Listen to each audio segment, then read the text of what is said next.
माने प्रेम क्लेश नाशाय गोविंद। नमो नमः गोविंदाय नमो नमो। श्री कृष्ण गोविंद हरे मुरारी हे नाथ नारायण वासुदेव।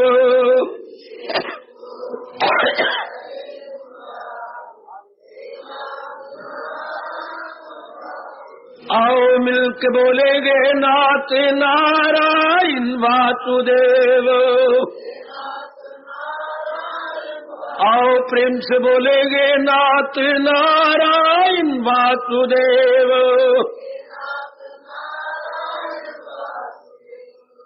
आओ भाग्यशाली कल्याणकामी मेरे देवियों, बड़भागी गीता अनुयायी मेरे सज्जनों, धार्मिक भाइयों,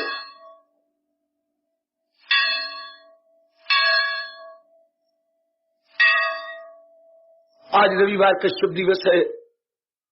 हम क्रमानुसार तो महाराज जी का आशीर्वाद नहीं ले सकेंगे, पर सामान्य रूप से स्वतंत्रता पूर्वक हम अपनी बेस्ट गाइड, फ्रेंड और फिलॉसफर गीता जी से कुछ प्रसाद प्राप्त करेंगे, जो केवल आज के दिन आने वालों के लिए भी लाभकारी होगा। बस आपसे केवल इतनी प्रार्थना है, एकाग्रता पूर्वक श्रवण कीजिए।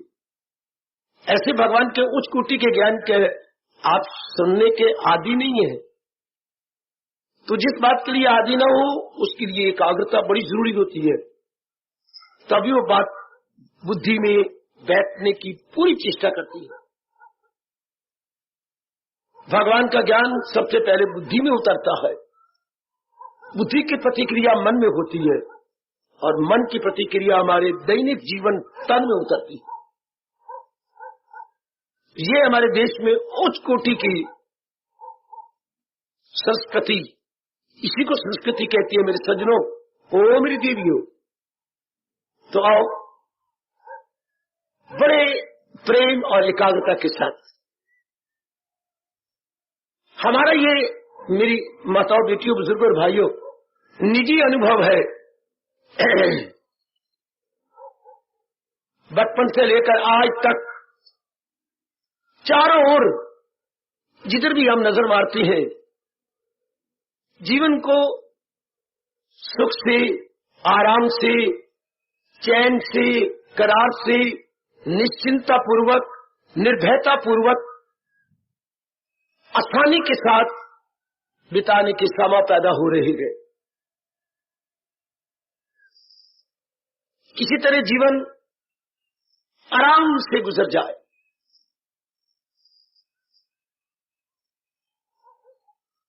सुख से व्यतीत हो जाए। मां बाप ने कितना पुरुषार्थ किया, जब हम शिशु थे, बालक बने, किशोर हुए, युवक बने, मां बाप ने शुरू में कितना पुरुषार्थ किया।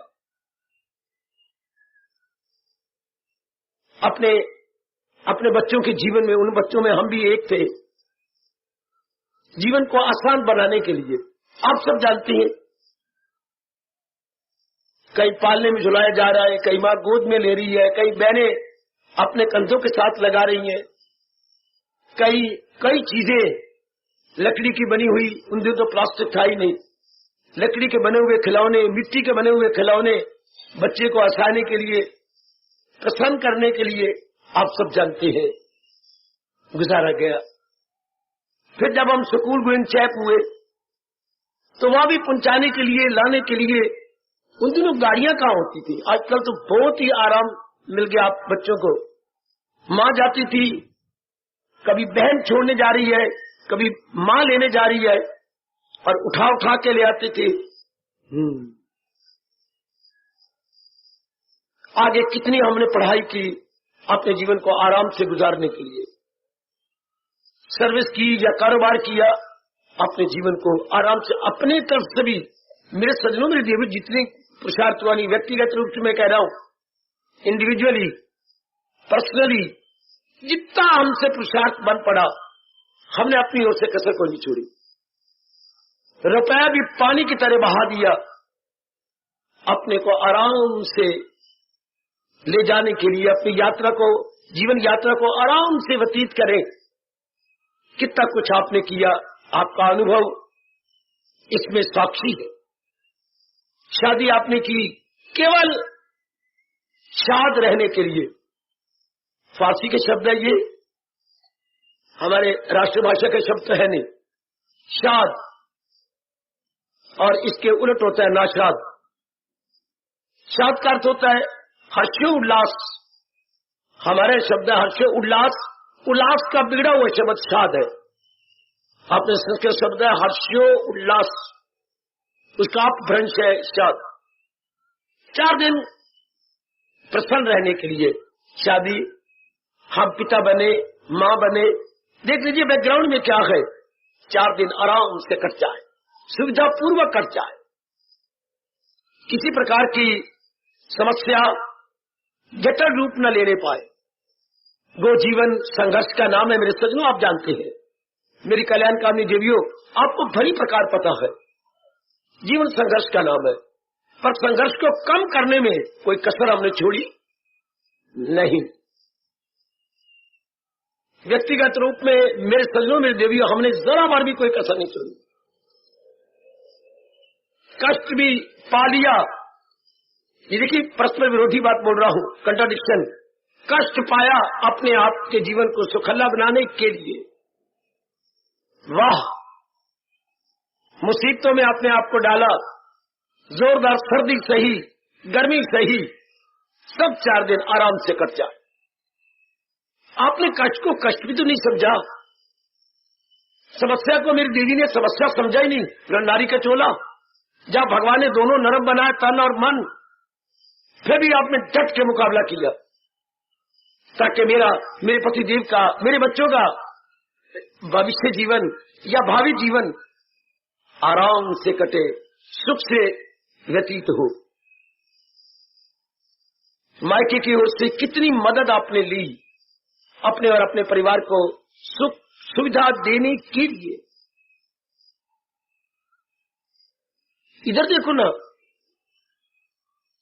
प्रकृति में क्या हो रहा है। प्रकृति भी तो आपको सुख देने के लिए कोई कसर छोड़ रही है।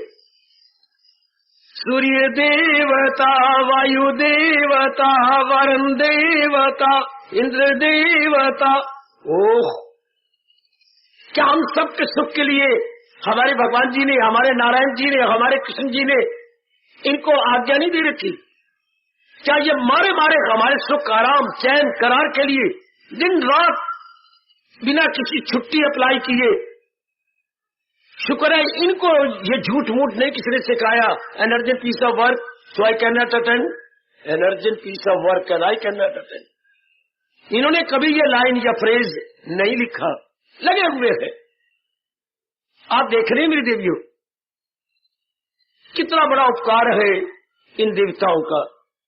इसको हमारे भारतीय सभ्यता संस्कृति के परम पिता महर्षि वेदव्यास महाराज जी ने देव ऋण के नाम से पुकारा। उधर माँ बापों ने कोई कसर नहीं छोड़ी, उनको पितृ ऋण से पुकारा, किसी प्रकार की कोई कसर। वो पितृ ऋण माँ बाप का हमारे कंधों पर, ऋण मतलब कर्जा। इधर देवता हमारे सुख के लिए मारे मारे फिर, इनको कोई अपना स्वार्थ तो है नहीं। आप तो सब पढ़े लिखे हैं, सियाने हैं, तजर्बाकार है। देवताओं के मन में तो किसी प्रकार के कोई गर्ज नहीं, केवल अपना कर्तव्य समझते हैं नारायण की आज्ञा को लेकर। और जुटे हुए जब से मेरे प्रभु जी ने सृष्टि बनाई तब से लेकर आज तक जुटे रहेंगे, जब तक भगवान सृष्टि को जारी रखेंगे। मेरे सजनों, ओ मेरी कल्याणकामी माताओं, मेरी अच्छी बेटियों, बिल्कुल कितना बड़ा उपकार है इनका, कितना बड़ा ऋण है इनका अपने ऊपर, नहीं उतारा जाएगा। फिर भी कहती है उतर जाएगा। माँ बाप का ऋण उतर जाता है जब उनको अपनी ओर से प्रसन्न रखने के लिए आदर देकर, मान देकर साथ दिया जाए। तो हमारे महर्षि वेदव्यास महाराज जी फरमाती है, ऋण उतर जाता है माँ बाप का, देव ऋण उतर जाता है। देवता कर क्या रहे हैं, देवता की नकल की जाए, ये सबकी भलाई में लगे हुए हैं। और हम भी अपने बौद्धिक, मानसिक, शारीरिक और आर्थिक रूप से जुटे रहे। जितनों की कैपेसिटी हमारे में है या हमारे में क्षमता है या समर्थता है, अनेकों को लाभ पहुंचाते रहे। तो हमारे संस्कृति के परम पिता फरमाते हैं, देव ऋण से भी हम उऋण हो जाते हैं। ऋण से उऋण। यदि हम स्वार्थ रखें, और आज के जमाने में मेरे प्रभु जी, मेरे इष्टदेव विशेष आप पर दया करें, तब आप निस्वार्थी बन जाएंगे। वरना स्वार्थ हमारी रग रग में, नस नस में, हमारे खून के एक एक सेल, आई मीन से जीवाणु में जा चुका है। यहां तक इतने चोटी के संत शिरोमणि 17वीं शताब्दी में आने वाली जनता का और उस समय की जनता के लिए कह गए हमारे प्रातः स्मरणीय गुसाई जी महाराज, स्वार्थ लाग करे सब प्रीति। जहां तक के देवताओं को नहीं छोड़ा, सुर नर मुनि की ये गैरी थी। वाह! सुर देवता मुनि जी इस मार्ग में अभी मननशील है, लगा हुआ है, और एक साधारण मनुष्य, इनका ये रीति का मतलब स्वभाव, इनकी ये सेकंड नेचर बन चुकी है कि ये प्यार करेंगे, आपके काम आएंगे, लेकिन अपने स्वार्थ को रख करके। आज मैं इसके लिए लगूंगा, कल मेरा ये काम जरूर करेगा। यानी ये नहीं कि मेरा कर्तव्य है मैं पूरा करूं, नहीं, वो बात तो बड़ी दूर की रहेगी गीता जी की कि फकत मेरी खातिर तो हर काम कर, तत्पुरुषव मदर्पणम। ये तो बड़ी दूर की बात है मेरे सज्जनों। 9वें अध्याय का ये फरमान मेरे प्रभु का, तत्पुरुषव मदर्पणम, जो कुछ तेरे से होता है वो मेरे अर्पण करके कर। या सर्वभूत हिते रता, हर एक की भलाई में लगा हुआ। हमारे हिंदू धर्म की संस्कृति का ये जयकारा है क्या? सर्वहिताय सर्व सुखाय। भगवान के पारे का जीवन के 2 शब्दों में हमारे प्रभु जी ने, हमारे सरताज और मन के राजा महाराज जी ने कमाल कर दिया। सर्वहिताय, भगवान के पारे का जीवन सर्वहिताय, आगे क्या बोलूं, सर्व सुखाय, सबके हित के लिए, सबके सुख के लिए। वो अपना सुख सब में देखता है। आज मेरे देशवासी, मेरे भारतीय भूलते जा रहे। सर्वहिताय सर्व सुखाय, इतने खुश होते हैं मेरे मालिक, मैं जानता हूं या मेरे इष्टदेव जानते हैं, जिसका जीवन सर्वहिताय है, सर्व सुखाय है, वही मेरे भगवान जी का 5वें और 12वें अध्याय में फरमान, सर्वभूत हिते रता, मेरा प्यारा सबकी भलाई में लगा रहता है। तो महाराज जी कहते हैं फिर उसको, जो मैं अंतर्यामी हूं, मेरा अनुभव करना आसान हो जाता है। शाबाश! ये तो बड़ी दूर की बात है। यदि आप में आती जा रही है तो श्री गीता जी का श्रवण मनन आपके लिए सार्थक हो गया। मेरी माताओं बेटियों के लिए सार्थक है यदि जीवन आपका सर्वहिताय सर्व सुखाय बनता जा रहा। खैर, इधर देखिए, डॉक्टर समाज में चारों ओर आपको नजर आएंगे, पर किस लिए? इंसान की जिंदगी को आसान बनाने के लिए। वही बात चली जो माँ बाप ने शुरू में किया। डॉक्टर को आधी रात बुला लो, जिस वक्त मर्जी, आपके जीवन को सुखल्ला करने के लिए।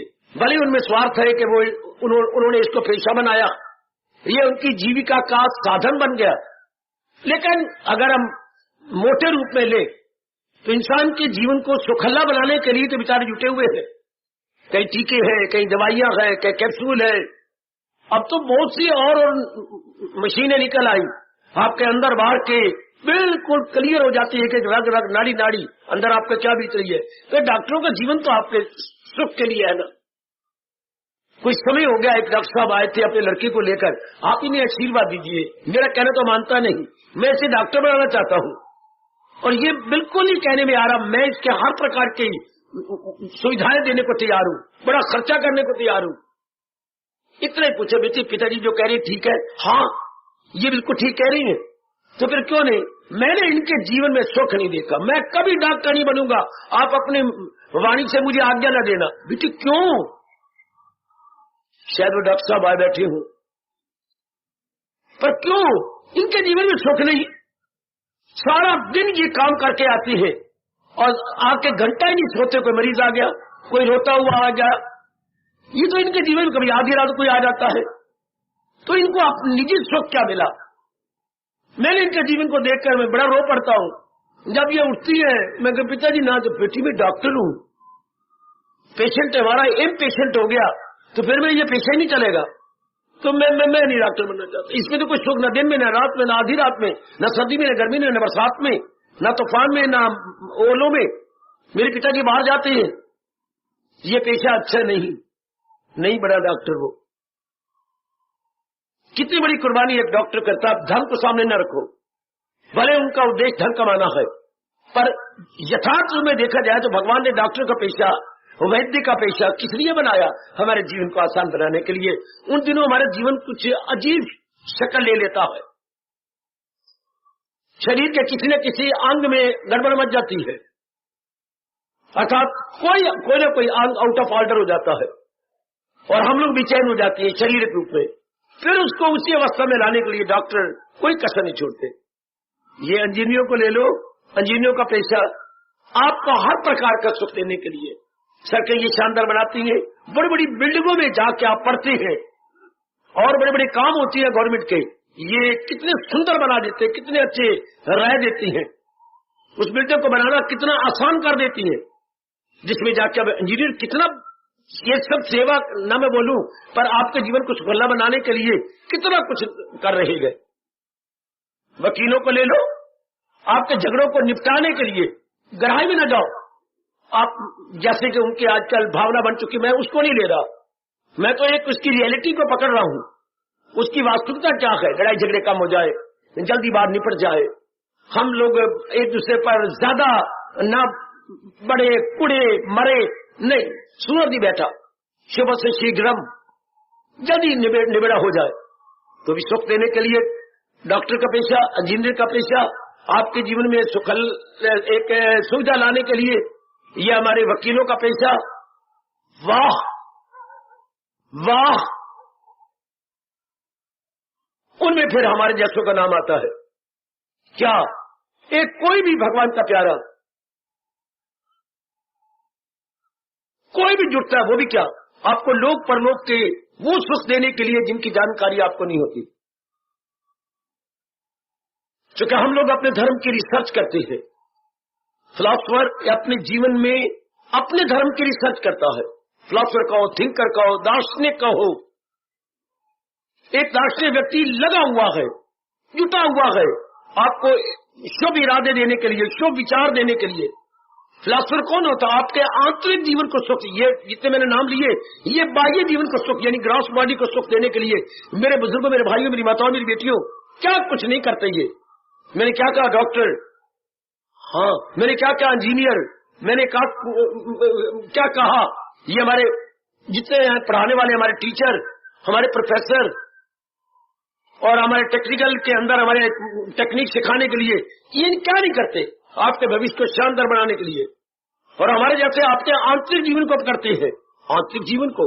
साइंटिस्ट ने केवल बाहरी जीवन को लिया, कई चीजें आपको दे दी, लेकिन चूंकि उनकी बुद्धि शुभ नहीं थी, विचार शुभ नहीं थे, इसलिए जो चीजें उन्होंने डिस्कवरी की या इन्वेंशन हुई, वो सब के सब क्या हो गया, वो नेगेटिव साइड में लग गई। वरना इन विचारों ने बड़ी खोज, प्रकृति के पर्दे उतारने में इन्होंने कम कसर नहीं की, अर्थात बड़ी पूरी कोशिश की।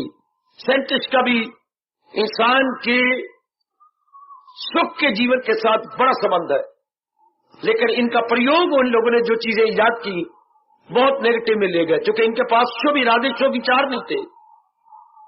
बड़ी जरूरत है धार्मिकता की, बड़ी जरूरत है मेरे नेकी हो, मॉरलिटी हो, वो जो देते भगवान का प्यारा दे जाता है आपको। आंतरिक रूप में करें, शुभ इरादे कौन देगा, शुभ विचार कौन देगा, शुभ कर्म करने के साधन कौन बताए। ऐसी योजनाएं आंतरिक रूप में जो हमारे भविष्य के जीवन को उज्जवल बना डाले, भगवान के प्यारों के बिना जो खोजी है अपने धर्म के, दिन रात लगे रहते हैं उसी के अंदर, वो आपको दी जाती है। आपके जब शुभ विचार, शुभ इरादे, शुभ कर्म हुए, आपका जीवन कितना हर्षोल्लास से भर जाता है, क्योंकि सुख का अनुभव करना मन का काम है। It is the function of the mind. ओ मेरे सज्जनों, मेरे देवियों, जब हमारे शुभ इरादा, शुभ विचार बन जाती है, अब उनकी प्रतिक्रिया, ये रिएक्शन हमारे दैनिक जीवन पे पड़ता है, जीवन बड़ा सुखला हो जाता है, जीवन में बड़ी खुशी आ जाती है। शुभ इरादे का रिएक्शन मन पर, शुभ विचार हो गए, शुभ विचारों का रिएक्शन हमारे दैनिक कर्मों पर, हमारे से शुभ विचार कर्म हुए, जब ये तीनों शुभ हो जाते हैं इसकी प्रतिक्रिया हर्ष उल्लास, आपका जीवन यथार्थ रूप में शानदार बन जाता है। बहुत जरूरत होती है हमें, जैसे एक डॉक्टर की बड़ी जरूरत है, इंजीनियर की बड़ी जरूरत है, एक हमें साइंटिस्ट की बड़ी जरूरत है, हमें अपने स्कूलों के टीचरों की और प्रोफेसरों की बड़ी जरूरत है। ये केवल बाहरी सुख देने के लिए, बाह्य सुखों के लिए, यानी ग्रॉस बॉडी को सुख देने के लिए इनकी हमें परम आवश्यकता है। उससे भी कई ज्यादा मोस्ट एसेंशियल होती है किसी भगवान के प्यारे की संगत। यदि वो मन वचन कर्म से एक होकर अपने धर्म की खोज कर रहा है, यदि वो ठीक अपने आप को जुटा रहा है, इस ऐसे स्पिरिचुअल मैन की, ऐसे दार्शनिक व्यक्ति की हमें बड़ी जरूरत होती है। इतना हमारे पास समय कहाँ होता है कि हम खोज करें और अपने महापुरुषों के अनुभव का लाभ उठाए। वो महापुरुषों के अनुभव को जान ले लेता है और जानकारी कर लेता है और अपने जीवन में उतार कर आपको बता देता है। आपका जीवन कितना सुखल्ला हो जाता है। आप यही अपनी प्यारी गीता जी ले लो, कितनी जानकारी, यानी कितने अटल नियमों की जानकारी आपको हो गई। अटल नियम, हाँ, हमें श्री गीता जी से पता लगा कि हमारे भगवान जी ने, हमारे नारायण जी ने इस सृष्टि को किन्हीं अटल नियमों के आधार पर चला रखा है। मैं जरा अपनी उंगली उठाता हूं, ध्यान देना। भगवान जी ने इस अपनी सृष्टि को किन्हीं अटल नियमों के आधार पर बना रखा है, किन्हीं अटल नियमों के आधार पर। जैसे आप अपने मकान बनाते हैं और मकानों में लिंटर बनाते हैं, तो आजकल लिंटर में क्या होता है, सरियों के आधार पर, एक तेज सीमेंट के आधार पर इतनी बड़ी छतें खड़ी की जाती है। और अगर बहुत बढ़िया तो उनमें बीम बना जाती है। बीम का मतलब और तेज मोटा सरिया लगाया जाता है, उसमें और मिसालें भरे जाती हैं और वो सेंटर में आपको बीम नजर आते जाएंगे। ऊपर उठे हुए बीम, नीचे उनको प्लान कर देते, नीचे नजर नहीं आता। ऊपर और भी इतने से वो कंट्रोल, इतनी शोगल का बीम कंट्रोल करेगा। इसी तरह जैसे बड़ी बड़ी छतों को जी हमारे सरिये काम कर जाते हैं, भगवान जी ने भी, मेरे नेक जीवों, मेरे बुजुर्गों, मेरे भाइयों, मेरी माताओं और मेरी कल्याणकामी देवियों, किन्हीं अटल नियमों के आधार पर सृष्टि को चला रही है। तो सरियों के आधार पर इतने बड़े छतें खड़ी रह जाती हैं, सरिया सीमेंट। हाँ, इधर भी भगवान के अटल नियम, unshakeable rules and regulation of divine nature, unshakeable rules and regulation of divine nature, इन्हीं के आधार पर ये सारी सृष्टि खड़ी है।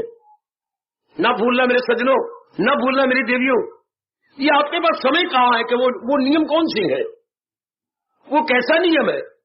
अब गीता जी ने एक अनेक नियम जो हमारे दैनिक जीवन में बड़े जरूरी है, उनकी जानकारी होनी चाहिए। कोई कसर छोड़ी भगवान जी ने। भगवान जी का अवतार भी तो हमारे जीवन को सुखला बनाने के लिए हुआ। भगवान जी का अवतार यही, अगर महामूर्ख है और महापापी बनेंगे, और भगवान कभी नहीं छोड़ेंगे ऐसे बुद्धुओं को जो कहते हैं भगवान केवल लड़ाई कराने आए। नहीं, लड़ाई को दूर करने की महाराज जी ने बड़ी चेष्टा की, लेकिन जब एक नालायक आदमी अपनी नालायकी, अपनी मूर्खता, अपना अत्याचार नहीं छोड़ता, तब जरूरी हो जाता है क्या उसको खत्म करना। केवल भगवान लड़ाई कराने नहीं आए, लड़ाई करा करके भी शांति फैलाने आए। यदि ये बात कोई नहीं मानेगा तो वो महामूर्ख है और जनता को वर्गला रहा है, बहका रहा। वो शांति दूत थे, भगवान शांति दूत खुद भी बने पांडवों के, और जनता के लिए शांति दूत थे ही। वो शांति के अवतार माने जाते हैं। नंबर 2, क्या केवल लड़ाई कराने के लिए भगवान आए थे? नहीं, वो आप जैसों के जीवन को सुखल्ला बनाने के लिए, मैं जानता हूं या मेरे रब जानते हैं कितना चोटी का उपदेश दे गए।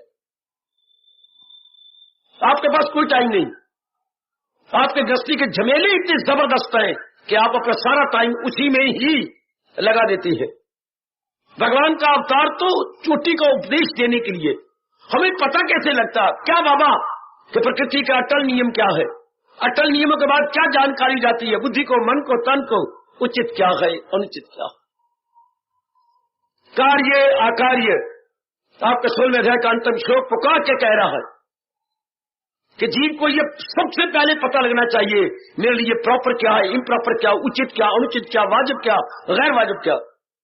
वरना इंसान को भगवान ने शैतान कहा। हमारे प्रभु शैतान कह रहे कि वो शैतान है और वो जनता में हलचल मचा देता है, अधू बन के दुनिया में आते रहे और जहां में तबाही मचाते रहे। वो इस संसार के वैरी बन के आ जाती है और हलचल मचा देते हैं, जैसे इस समय में आप देख रहे हो। चूंकि उन्होंने भगवान के ज्ञान को नहीं लिया। खुद मेरे भगवान कहते जो मेरे इतने नियमों से भरे हुए ज्ञान की बेकदरी करेगा, गम बेहिसाब उनको दिन हो के रात। गीता का एक एक शब्द पुकार पुकार के कह रहा है तो उनके जीवन में दिन या रात आराम नहीं होगा, चैन नहीं होगा, चूंकि भगवान ने यह अटल नहीं बताए हैं। इन्हीं के लिए तो हम आज सुबह शाम वर्षों से, मेरे का 45-46 वर्ष हो गए, आप लगातार मेरे महाराज जी की वाणी सुन रहे। वाणी का मतलब क्या? भगवान का उच्च विचार। उच्च विचारों में क्या छिपा हुआ है? भगवान के अटल नियम, शारीरिक रूप में नियम, बौद्धिक रूप में नियम, मानसिक रूप में नियम, पारिवारिक रूप में नियम। क्योंकि एक इंसान कितने दिन भर में कहां नहीं रहता, शरीर में कभी रहता है, कभी मन में रहता है, कभी बुद्धि में रहता है, कभी परिवार में रहता है, कभी समाज में रहता है, ओए और कोई परमार्थ के लिए जाप भजन सिमरन करता है, परमार्थिक रूप में रहता है। कितने क्षेत्रों में रह जाता है मेरे सज्जनों, आप जानते हैं ना। शरीर क्षेत्र में रहता है 24 घंटे में, कभी मानसिक रूप में ओए, कभी बौद्धिक रूप में ओए, कभी पारिवारिक रूप में, कभी सामाजिक रूप में, और कभी जाप करना, भजन करना, सिमरन करना, दान देना, सहायता करना पारमार्थिक रूप में। इतने क्षेत्रों में कम से कम आप तो रहते ही। Not only one field, so many working field. और आजकल के इंसान को तो कई फील्ड और बनाने पड़ गए थे, मैं उसको अभी नहीं लूंगा। इतना ही मैं सामान्य रूप से कह रहा हूं मेरे देवियों कि एक सामान्य और साधारण जीव को, एक लेमैन को, एक कॉमन मैन को कितने फील्डों में न चाहने पर भी one is bound to do. मैं बाउंड शब्द लगा रहा हूं, मरवान कह रहे विवश होकर वो जुट जाता है। विवश कितना प्यारा शब्द है अपने राष्ट्रभाषा का। आहा, रिलेक्टेंटली वो चाहे ना चाहे परिस्थितियां उसे मजबूर कर देती है लगने के लिए। तो क्षेत्र में तो जाएगा, लगेगा। लेकिन अगर ये जानकारी हो जाए जो महाराज जी ने बताई अवतार लेकर, आप जरूर मेरी वाणी पर विश्वास करना, मेरे तजर्बे का लाभ उठाना, जीवन बहुत शानदार बन जाता। क्योंकि अटल नियम का पता लग गया। शाबाश, आप सारे मेरे पर हमला कर सकते हैं पूछकर, यदि भगवान ने जीवों को इतना चोटी का उपदेश सुख देने के लिए किया तो संसार में कहां सुख है? शारीरिक बेचैनी, मानसिक बेचैनी उल्ट हो रहा है, हलचल है, लड़ाइयां है, झगड़े हैं, फसाद है, कत्ल है। और तो जो हमारे जो है भारत के बड़े बड़े कहलाती है, जो हमारे रक्षक कह जाने चाहिए थे, आज वो भक्षक है। रक्षक भक्षक। जरा पिछली गवर्नमेंट देखो, इस गवर्नमेंट को बाद में देखना, क्या क्या कारनामे, इनके काले कारनामे आपके आंखों के सामने आए। अखबारों को मौका मिल गया अपने कॉलम भरने के लिए। क्या क्या नहीं किया इन लोगों ने। यहां तक कि पशुओं का चारा भी अपनी अंदर की न समाप्त वाली लोभ वृत्ति को पूरा करने के लिए, जो हमारे माँ बाप कहलाती है, ये जितने भी बड़े हैं, ये क्या है? पॉलिटिशियन। इनका जीवन क्या था? प्रजा में सुख बरताने के लिए। जब ये कसम खाते हैं बेटे, जब भी ये बड़े बड़े बनते हैं तो पहले इनसे कसमें ली जाती है, मैं अपने जीवन में ये करूंगा, ये करूंगा, ये करूंगा। यदि मैं 3 बार मोकला, यदि मैं ऐसा ना कर सका मैं इस कुर्सी को छोड़ दूंगा। 3 बार इनको कहना पड़ता है और सबके सामने कसमें। और इतने सारे देश के अंदर ये इनके ब्रॉडकास्ट होती है कि हमारे फलाने ने ओथ लिया, अंग्रेजी में ओथ बोलते हैं बेटे, ओथ अर्थात ये वचनबद्ध हुए। कितना प्यारा शब्द है राष्ट्रभाषा का बेटी, मैंने क्या बोला? वचन में जकड़े गए, वचनबद्ध। कितना प्यारा शब्द है अपने भाषा का। अपनी भाषा के शब्द प्रयोग करने की पूरी चेष्टा किया करो। ये कितना प्यारा शब्द लगता है मुझे, वचनबद्ध। दांत के नीचे धा बेटी, बद्ध, मेरे बंधन में आ गए। किसमें? वचनों के बंधन में आ गए। बंधन भी तो कई प्रकार के होती हैं। माँ बाप क्या क्या है? मोहबद्ध, स्नेहबद्ध। आय शाबाश शाबाश शाबाश। तो ये सारे हमें प्रजा को सुख देने के लिए ना, और आज जो प्रजा को वो सुख दे रहे हैं आपकी आंखों के सामने रहे। देख लीजिए जो हाल हो रहा है लोकसभा का, जो पहले भी हुआ अब भी हुआ, आपस में लड़ लड़के हम मर रहे हैं, आपस में। जो हमारे, मैं कह रहा था, जो हमारे जीवन के रक्षक थे आज भक्षक हो गए। क्यों? उन्हें भगवान के बनाए हुए नियमों का पता नहीं, वो नहीं जानते। यदि उनके पास मेरे प्रभु जी ये नियम बता देते जिस आधार पर सृष्टि चल रही है, हर इंसान क्या भद्र पुरुष होता, हर इंसान धार्मिक होता। लेकिन हमारी अपनी गवर्नमेंट की महामूर्खता, जो अपने इतने बड़े धार्मिक भारत को उन्होंने क्या बना दिया, धर्मनिरपेक्ष राज्य, सेकुलर स्टेट। इनको शर्म से डूब मरना चाहिए। धार्मिक देश को धर्मनिरपेक्ष, बहुत बड़ी भूल गांधी जी से हुई, जवाहरलाल से हुई, जो शुरू में थे, बड़ी भारी भूल। जबकि उल्ट में एक इतना बड़ा भारत, जिसको गांधी कहता मेरी लाश के ऊपर देश के टुकड़े होंगे, तो गांधी को मानना पड़ा।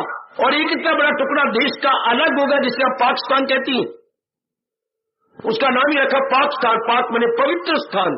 पाकिस्तान कोई शब्द नहीं होता मेरी बेटी, राजस्थान कोई शब्द नहीं होता, शब्द है राजस्थान, राजाओं के रहने की जगह। पाक, वो पाकिस्तान, आप बोलते हैं पाक, उन बेवकूफों को पता नहीं। पाकिस्तान यानी जो रहती है वो खुद पवित्र है, उनका पवित्र रहने का स्थान। हमारा शब्द होता है हिंदुस्तानी शब्द, हिंदुस्तान। जब वैदिक धर्म को मानने वाले, हिंदू का मतलब होता है वैदिक धर्म को मानने वाले, वैदिक धर्म के अनुयायी, चारों वेदों को अपना गुरु मानकर उसके अनुसार अपना लोक परलोक बनाने में लग जाती है, जो उनको व्यास जी हिंदू कहती। ना पता तो हमारे जैसे जानकारी लीजिए। वैदिक अनुयायी इज इक्वल टू हिंदू। जैसे वो कौन शरीफ अनुयायी, हाँ, उनको मुस्लिम कहती है। और इधर वेदों के अनुसार जीवन गुजार रहा है जो हिंदू, ये हमारी गवर्नमेंट लेती है। हिंद में रहता है जो गलत, ये गवर्नमेंट को अपने वचन वापस लेने ही पड़ेंगे। हिंद में रहने वाला तो कोई नहीं क्यों हो सकता है, नहीं, जो चारों वेदों के अनुसार अपने लोक परलोक को बना रहा है, उसको बोला जाता है हिंदू। जो जुट गया है, लग गया है अपने लोक परलोक को बनाने के लिए, तो इन्होंने बना दिया धर्मनिरपेक्ष। गलत, कोई इन्होंने एरर भी नहीं किया, मिस्टेक नहीं, ब्लंडर कर गए, भयानक भूल कर गए। हर एक इंसान का जीवन किसी आधार पर टिकता है, हर एक इंसान का जीवन, और उसका परमानेंट आधार या स्थायी एवं शाश्वत आधार धर्म होता। धर्म, फिर मैं कहूंगा, धर्म इज इक्वल टू नारायण द्वारा बनाए गए प्राकृतिक दैवी अटल नियम। बाबा फिर बोल, इस सृष्टि के रचयिता, क्रिएटर ऑफ द वर्ल्ड के द्वारा बनाए गए क्या अटल नियम, जो टाले नहीं जा सकेंगे, उनको हम अपने शब्दों में धर्म, धर्म शब्द भी कोई नहीं होता मेरे सजनों। शब्द तो द्री है, द्री से धर, द्री, धा के नीचे री दी, द्री बन गया, इससे इक्वल टू धर बन जाता है। धर मैंने धारण करना। धारण कौन करता है? जैसे मैंने कई बार आपको पहले दीजिए, रुमाल है, मेरे हाथ में तो कोई चीज नहीं थी, पर मैंने अपना रुमाल निकाल के ये इस हाथ ने ये ले लिया, धारण किया रुमाल। इसके कहते ये धार्यती, धार्यता, धार्यंती। तो मनुष्य ने धारण करना था क्या? जो भगवान ने अटल नियम बनाए थे, क्या धारण करना था? गालों में नहीं। ये अपने मेरे बुजुर्गों, मेरे भाइयों, मेरी बताओ, भली आप स्टडी में पढ़ रहे हो, क्या इन मस्तक में धारण करना था? नहीं। तो क्या हाथों में धारण करना, या भुजाओं में धारण? नहीं। पेट में धारण करना? नहीं। जांघों में धारण? नहीं, नहीं, नहीं। तो अटल नियम कौन धारण करता है? जो इरादे करता है, विचार करता है, बुद्धि और मन। दूसरे शब्दों में अंतःकरण। आज हमारे अंतःकरण में क्या है? काम है, क्रोध है, मोह है, लोभ है, जिसको गीता कहती है ये तीनों क्या है? नरक के द्वार है। 16वें अध्याय का अंतिम श्लोक, इन्हें छोड़ इनमें न जाना कहीं, न हस्ती को अपनी मिटाना कहीं। जबकि हमारे सरकार सृष्टि की रचयिता इन्हें कहती है नरक के द्वार। इससे बढ़ के कोई क्या समझाएगा जितना जगत गुरु भगवान कृष्ण समझा गए। The greatest world teacher Lord Krishna, the greatest world teacher. कभी ना कहना मूर्ख न बनना कि वन ऑफ दी ग्रेटेस्ट, अनेकों में एक लाख नहीं, इन जैसा था नहीं, होगा नहीं, न भूतो न भविष्यति। ये कोई हमारे से आके पूछे, आपको क्या पता इन बातों का? आप वन ऑफ दी बोलते हैं अंग्रेज, बेवकूफ अंग्रेजों की तरह। नहीं, दी ग्रेटेस्ट वर्ल्ड टीचर और लॉर्ड कृष्ण, जिनके जोड़ का कोई भी जगत गुरु था नहीं, भविष्य में आ भी नहीं सकता। अगर आएंगे तो महाराज जी खुद ही उसी रूप में प्रकट होंगे। यदि आप भी हमारी तरह खोजी बनेंगे, आप भी जरूर सहमत हो जाएंगे। इतना बड़ा उपदेश, इतने बड़े अटल नियम तो वही बताए ना जो खुद अवतारी हो, जिससे भविष्य का सारा ज्ञान हो। आहा आहा आहा। अब ये अटल नियम जरा एक लिए, अवतार के बिना कोई बता सकता है? संकल्प प्रभवान कामान, ये गीता जो आपको एक नियम बताती है, अटल नियम। संकल्प कितना बड़ा कल्याण कर गई ऐसे अटल नियम बताने के बाद। मैं तो सिर्फ आपका ध्यान आकृष्ट करता हूं श्री गीता जी के अटल नियम की ओर, और रोज सवेरे शाम कर जाता हूं, ताकि आपका जीवन गीतामयी बन जाए, सुखल्ला बन जाए, आराम से भर जाए, चैन से भर जाए। अब यही नियम जो मैंने बोला, संकल्प प्रभवान कामान, ये जो आपको कामनाएं तबाह कर रही है, बर्बाद कर रही है, जानते हो कहां से पैदा होती है? संकल्प से, विचारों से।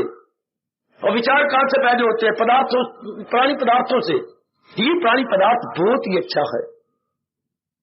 यदि ये मुझे मिल जाए तो मेरे इस जीवन में बड़ा आराम आ जाएगा, बड़ा सुख आ जाएगा।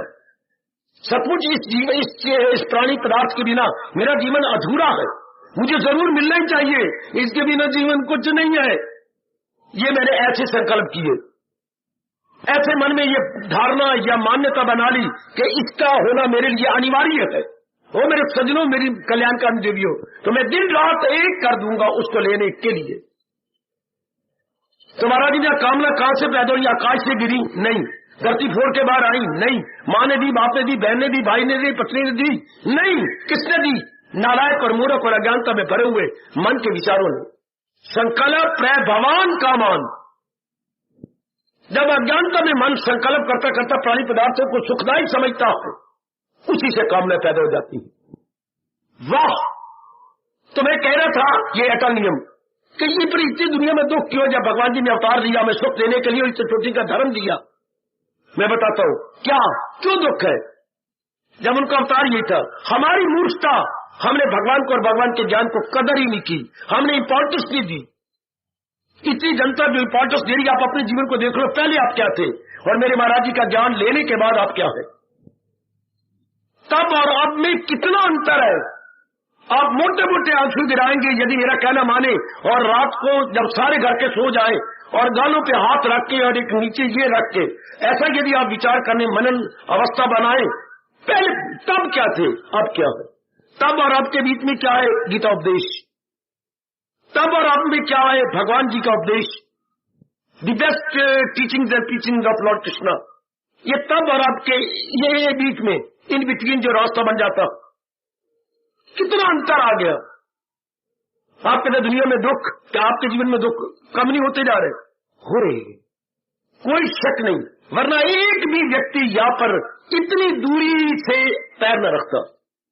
यदि आपके शरीर, मानसिक जीवन में, शारीरिक जीवन में, व्यक्तिगत रूप में, बौद्धिक जीवन में आराम या सुख न मिलता, सुखेन से आप अपने जीवन को न गुजार सकते, कौन इतने जंगल में आने को तैयार है?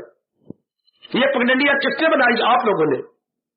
ये जंगल को मंगल किसने किया? परमात्मा की कसम आप लोगों ने। वरना ये बिल्कुल जंगल जब मैं यहां पर सन 56 में आया था, बिल्कुल जंगल है, अकेला में।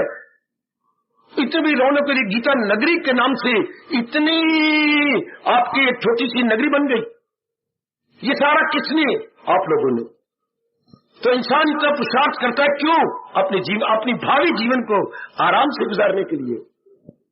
तो देखिए, जो आप अपनाते जा रहे हैं भगवान जी की अमर और अत्यंत कल्याणकारी वाणी को, आपका जीवन कितना आसान होता जा रहा है। ये मेड इजी, गीता ने क्या कर दिया? Life made easy. आज हमारा रोम रोम बोल रहा है, कोई कान हमारे रोम के साथ लगाए।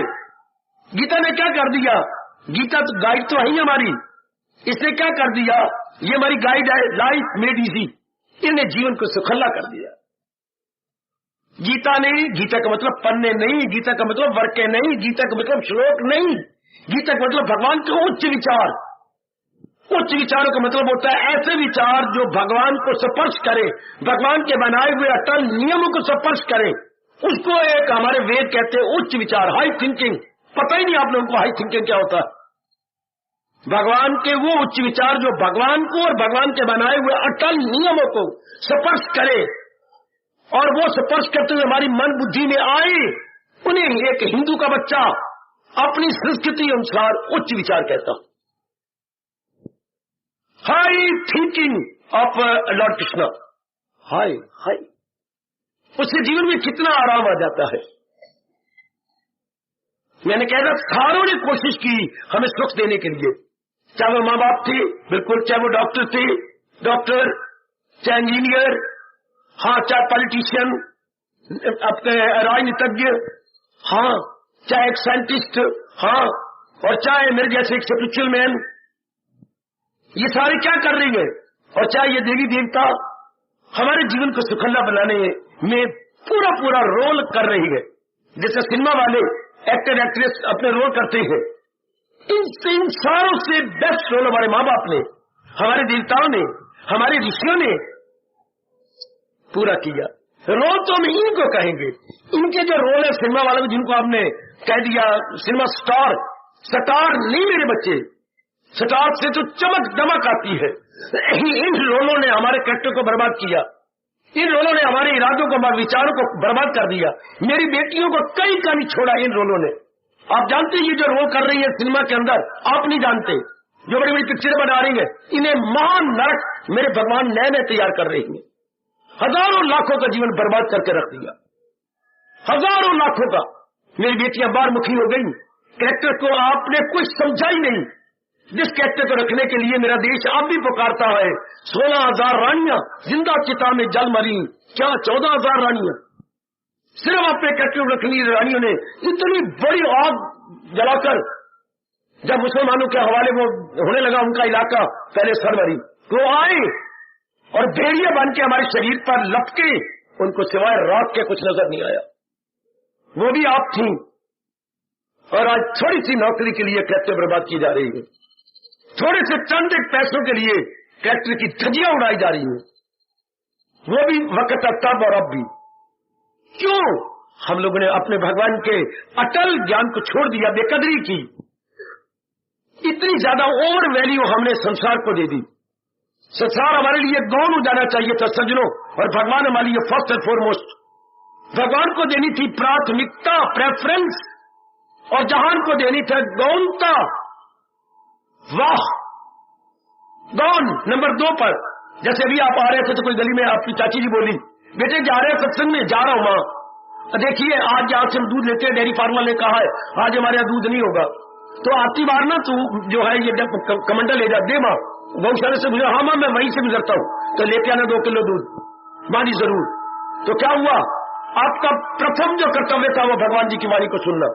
आप सीधे पहले इधर आए हैं, अब यहां से जाने के बाद गौणता वो secondary, on the way to back आप दूध लेके जाएंगे। इसको हम अपनी भाषा में कहेंगे गौण, या अंग्रेजी में सेकेंडरी। आपने प्राथमिकता क्या दी? पहला क्या फर्स्ट समझा? फर्स्ट एंड फॉरमोस्ट भगवान जी की वाणी को सुनना। उसके बाद इस तरह भगवान की भक्ति हमारे लिए गौण थी, भाई क्षमा करना प्रथम फर्स्ट एंड फॉरमोस्ट थी। जहान हमारे लिए गौण था, हमने जहान को सब कुछ महत्ता दे दी। इसलिए आज का इंसान न दिन न रात न कुछ क्या, एक नया शब्द अंग्रेजी का निकाल लिया, टेंशन टेंशन टेंशन, बेचैन है, बेकरार है। एक ही जवाब दूंगा, यदि आप लाभ उठा जाए, भगवान के ज्ञान के बिना इंसान की जिंदगी बिल्कुल बेकार है। खुद मेरे भगवान कहती है हयात उसकी दुनिया में बेकार। यदि हम महाराज जी के इस बताए हुए उपदेश के साथ इंसाफ नहीं करते, तो यदि, पर मैं आपको नहीं कह रहा, अगर आपने मेरे भगवान की वाणी के साथ इंसाफ न करना होता तो भगवान कभी भी आपको दिव्य प्रेरणा देके ज्ञान न ले आते। भगवान अपनी वाणी की अनादर नहीं करते, कभी नहीं अनादर करवाएंगे। मेरे जीवन में जो मैं कहीं नहीं जाता, इनवाइट नहीं होता, इसका कारण यही है, मैं नहीं चाहता मैं अपने भगवान की वाणी की बेकदरी करवाऊं। और पाप का भागी बनूं। मुझे क्या पता कौन डिजर्विंग है कौन डिजर्विंग नहीं। चूंकि महाराज जी ने गीता सुनाने के बाद आखिर में यही कहा, क्या ये राज उससे मत कहे जो मेरा भक्त नहीं, जो श्रद्धालु नहीं, जो सुनने का शौक नहीं रखता। आखिर में जाके मेरे भगवान ने 18वें अध्याय में ये पुकार के आप लोगों का नहीं, उनको ये राज नहीं कहना, यानी रोका, वो इसके अधिकारी नहीं है। तो ये काम आपको मेरे प्रभु प्रेरणा दे रहे हैं। आहा, उधर मैं देखता हूं रामायण के अंदर भीली ने राम के लिए बेर चुने, भीली ने भगवान राम के लिए बेर चुने, और इधर भगवान खुद अपनी वाणी को सुनाने के लिए अपने नेक पुरुष चुन चुन के ला रहे हैं। ये मेरी देनियां चुन चुन के उनकी प्रेरणा से आ रही है। कहा उधर एक भीली चुनती है राम के लिए, या कृष्ण खुद दिव्य प्रेरणा देती है और गीता जी में कहती है दरअसल होती है मेरी दाद। जब इंसान शुभ कर्म करना होता है वो मेरी ओर से शुभ इच्छा होती है। सुन अर्जुन में ख्वाहिश हो इंसान की जो दुश्मन न हो धर्म ईमान की, धर्म अनुकूल इच्छा अर्जुन वो मेरी होती है। हाय कर लो, ये एक और नियम, अटल नियम, धर्म अनुकूल इच्छा भगवान की। ये धर्म अनुकूल इच्छा आपने भगवान की वाणी सुन रहे हैं, ये आपकी अपनी है नहीं, ये मेरे महाराज जी ने, मेरे सरताज ने, इस दुनिया के बनाने और चलाने वाले ने, क्रिएटर और इसके आपके ऑपरेटर ने, क्रिएटर और ऑपरेटर लॉर्ड कृष्ण, इस सृष्टि का रचयिता और इस सृष्टि का संचालिक। ऑपरेटर को अपनी भाषा में बोलेंगे, मेरी दिल्ली में संचालिक बड़ा प्यारा शब्द है। पूछा करें आप अपने आप से, इंक्वायरी करो कौन है संचालक इस सृष्टि का। जैसे घर में पिताजी संचालक है, बड़े पैमाने पर भगवान जी संचालक है इस त्रिलोकी के। इस सबक से आप बहुत कुछ सीख जाएंगे। संचालिक यानी ऑपरेटर, कौन ऑपरेट कर रहा है इसको? भगवान जी। तो सज्जनों, बहुत बड़ा उपकार किया हमारे भगवान जी ने, जो हमें अटल नियम बता दिए। गीता प्रकृति के अटल नियमों से भरी हुई है। जो नियम शरीर के लिए है, शारीरिक है, मानसिक है, बौद्धिक है, पारिवारिक है, सामाजिक है और पारमार्थिक है। शारीरिक है, ठीक है बाबा, अटल नियम जिनकी जानकारी हमारे लिए होनी बड़ी जरूरी अनिवार्य है। शारीरिक अटल नियम, मानसिक अटल नियम, बौद्धिक अटल नियम, पारिवारिक अटल नियम, सामाजिक अटल नियम और पारमार्थिक। क्योंकि दिन भर में हम 24 घंटे में इन्हीं क्षेत्रों में रहना है। शरीर कभी शरीर में, कभी मन में, कभी बुद्धि में, कभी परिवार में, कभी समाज में और कभी परमार्थ में। इनके कितने शानदार नियम बताए गए, उसी की जानकारी अवतारी दाता प्रभु बताकर हमारे पर बड़ा भारी उपकार कर गए। उन्हीं की जानकारी ये धर्म स्थान आपसे करवा रहा है। एक चिरकाल से जानकारी लीजिए और देर न लगाइए, अपना लीजिए। धर्म स्थान होते भी इसलिए थे क्या आपको पारमार्थिक बातें बताएं, कैसे जीवन ज्यादा सुखद है, जो कोई नहीं बताता, ना पॉलिटिशियन और ना ही एक डॉक्टर, ना ही एक साइंटिस्ट, ना ही एक इंजीनियर, ना ही देवी देवता। देवी देवता तो बाहरी रूप में आपके जीवन को सुखला बना देती है, लेकिन आंतरिक रूप से नहीं, बौद्धिक रूप से नहीं, मानसिक रूप से नहीं। वो बताते हैं आपको भगवान जी, जो भगवान जी बता दे। और हमारे जैसे क्या है, सही रूप में अगर हमारे से पूछा जाए हमारा पाठ क्या है, ढंढोरा पीटना। हम तो ढंढोरची है। अगर उपयुक्त शब्द मैं अपने लिए लगाऊं तो हमारे जैसे ढंढोरची, यानी ढंढोरची क्या भगवान के ज्ञान का ढंढोरा पीट रही है, बता रहे और समझा रहे हैं कि ऐसे करना है। शरीर को मानसिक, बौद्धिक, पारिवारिक और सामाजिक और परमार्थिक रूप में ऐसे करना, पर ऐसे नहीं करना। दो शब्दों में भगवान ने कमाल कर दिया, इदम कुरु इदम मातु, इदम कुरु इदम मातु। लो, इन्हीं में सब कुछ आ गया। हमारा वैदिक धर्म इसी में आ जाता है। ये करना है और उसका ये सुख मिलता है, ये नहीं करना, उसके आदि व्याधि उपाधि इतने दुख मिलते हैं। जब ये जानकारी आप जैसों को, जिनमें सतोगुण बढ़ता जा रहा है, आ जाए, अपने जानबूझ के आप अपने पैरों पर कुल्हाड़ी नहीं मारेंगे, आप कभी भी अपने दुश्मन नहीं बनेंगे। वो भगवान ने छठे अध्याय में जरूर कहा है, वो दुश्मन है अपने लिए सर्वसर, वो अपने साथ वैर कमाता है। कौन? जो भगवान के नियम की उपेक्षा करता हुआ मनमानी करता है। सज्जनों, मेरे प्रभु आपको शक्ति दे। मैं तो आपका भगवान परम हितैषी है, मेरे जैसे आपके हितैषी होते हैं, यही आपके हाथ में दुआएं निकलती है। मेरे प्रभु शक्ति दे इन नियमों को समझने की, उससे कई ज्यादा शक्ति दे अपनाने की, अपनाने की, अपनाने की। क्योंकि गीता सुनने योग हो तो ये कहानी हो गई, गीता केवल सुनने योग्य हो तो कहानी, उपन्यास, नाटक, और जब गीता अपनाने योग्य हो तो ये हमारा धर्म है। जो चीज अपनाई जाती है उसे धर्म कहती है, जो केवल सुनने पर खत्म कर दी जाए वो एक कहानी होती है। कहानी और धर्म में इतना अंतर, धर्म प्रैक्टिकल लाइफ में, व्यवहारिक जीवन में आता है, और कहानी समय गुजारने के लिए सुनाई जाती है। कहानी में शिक्षा नहीं होती, लेकिन धर्म में शिक्षा के सिवा कुछ होता ही नहीं, और शिक्षा शुरुआत यहीं से होती है। हमारा हिंदू धर्म शुरुआत है, हमारी संस्कृति यहीं से गए। उचित क्या है, अनुचित, शारीरिक रूप में क्या उचित अनुचित, मानसिक रूप में क्या उचित अनुचित, बौद्धिक रूप में क्या उचित अनुचित, पारिवारिक रूप में, सामाजिक और परमार्थिक रूप में क्या उचित क्या उचित। तब मेरे भगवान कहती हैं, क्या एक मामूली इंसान देवता बन जाता है और भगवान के दर्शनों के योग्य, मुक्ति के योग्य, कल्याण के योग्य हो जाता है। क्या बन जाता है? एनिमल मैन बन जाता है सुपरमैन। वो मेरे नेक जी, वो एनिमल मैन बिकम सुपरमैन, और Superman fit for Lord Krishna, fit for Kalyan, fit for मुक्ति। यही तो हमें चाहिए। कितना जीवन आराम से हो जाता है यदि भगवान के अटल नियमों यानी धर्म को जानकर अपना लिया जाए। यही मुझे समझाना है, बताना है, आप जैसे धार्मिक व्यक्तियों को याद करवाना। ये काम गवर्नमेंट का होना चाहिए था, फिर भगवान ने हमारे जिम्मे लगाया। ये मेरे अहोभाग्य कि आपको भगवान के अटल नियमों की जानकारी होती जा रही है। अब ये आपने देखना मैं अपनाने में लग गई हूं कि नहीं, मैंने जीवन में ढाला है कि नहीं। भगवान आपको दिव्य शक्ति दे, उनके अत्यंत सुखदायी नियमों को जानकर अपनाने के लिए। जरूर देंगे मेरे प्रभु आपको दैवी शक्ति, भगवान के धर्म की जान ले और उसे अपने जीवन में ढाल ले, और अपने वर्तमान जीवन को और भविष्य के जीवन को बड़ा सुखल्ला बना ले।